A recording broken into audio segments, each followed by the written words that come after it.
Just as a trade deal looked likely, more uncertainty.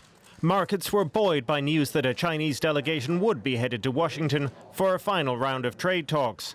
But then the US side revealed why President Trump had increased tariffs on billions of dollars worth of Chinese goods, accusing Beijing of bad faith. For the stewards of the world economy, the stakes could not be higher.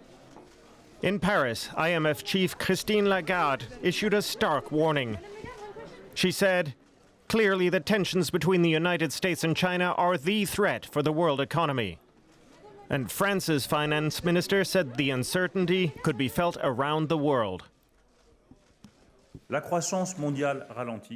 Global growth is slowing down. And the first reason why global growth is slowing is the risk of trade war.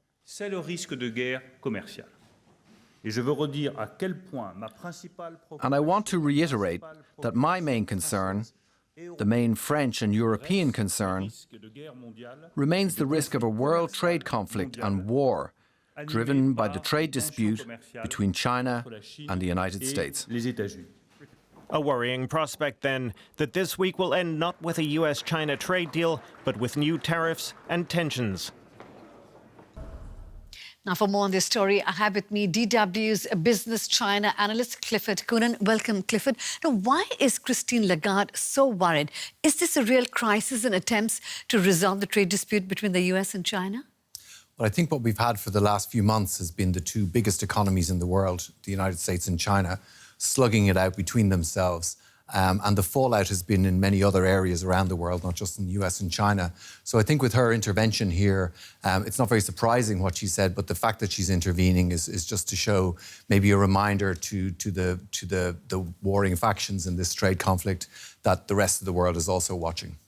Now, why is the US, or rather Donald Trump, playing so hardball on this issue? Well, there's various theories. Part of it is that he is traditionally likes to see himself as a great negotiator, and if it falls into that pattern as well, that it's a negotiation tactic. He feels strong at home, the economy is doing well. There's also talk that the Chinese were expected to make concessions, which they haven't done, that they came to the table, and then when they went back to Beijing, that Xi Jinping disagreed with the concessions. So there are lots of reasons, but clearly Trump feels strong at the moment and he wants to negotiate. And given that he feels so strongly, what are China's options at the moment? Well, China is also in quite a strong position. The economy is doing quite well there in the last couple of months after a period of slowdown. I think what they're going to do is have to think about what concessions they're prepared to make, because ultimately they will have to reach a deal on issues like technology transfer, which is proving very problematic, and intellectual property.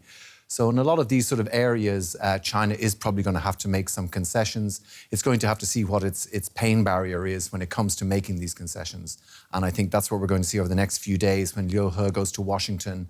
Then we'll have a clearer picture of what the Chinese are prepared to do. Right, Clifford Coonan, DW's China business analyst. Thank you very much for those insights.